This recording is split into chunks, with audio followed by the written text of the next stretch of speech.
Hello, hello, une paracha essentielle en termes de coaching juif puisqu'on va parler de communication. Et là, je vous rappelle, on est dans la paracha Chukat, c'est-à-dire c'est la paracha, la section hebdomadaire dans laquelle il y a le fameux épisode où Moshe doit sortir de l'eau d'un rocher. Il doit lui en extraire de l'eau.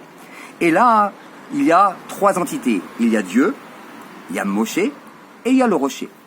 Et Dieu va demander à Moïse, il va lui dire comme ça, dans les versets.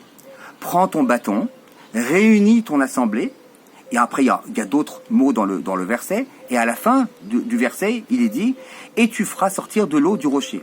On peut imaginer que dans un moment d'effroi, Moïse est un petit peu paniqué, et il a pris le début de la phrase, et la fin de la phrase, et il a dit, je vais faire sortir du rocher avec le bâton.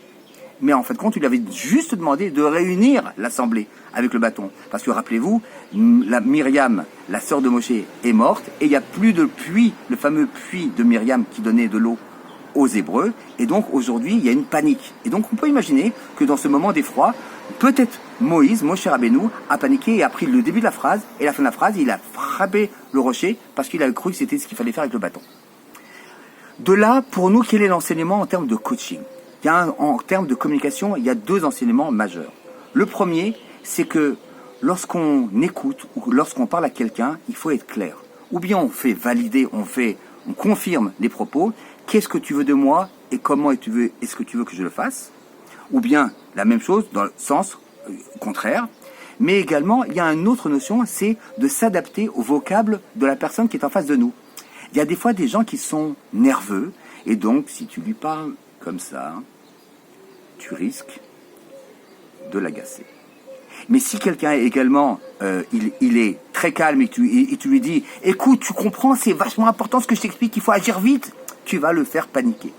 Également, en termes de vocables, en PNL, on connaît bien ce concept, il y a plusieurs vocables, plusieurs registres. Il y a l'auditif, il y a le visuel. Par exemple, si quelqu'un vous dit « Je vois pas ce que tu veux me dire », eh bien, il va falloir lui trouver une explication en fonction de son vocable qui est le vocable visuel. Et lui dire, je vais te montrer de quoi il s'agit.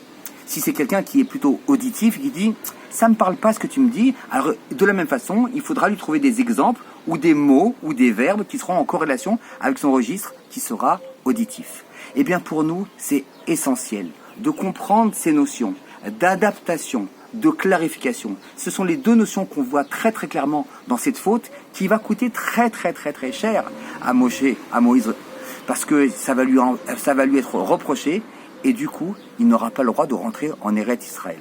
Alors sachons prendre le temps, comme on l'a dit, de valider et de nous adapter au registre de l'autre, à son rythme, à ses compétences, à son âge. On ne peut pas exiger tout et n'importe quoi à n'importe qui.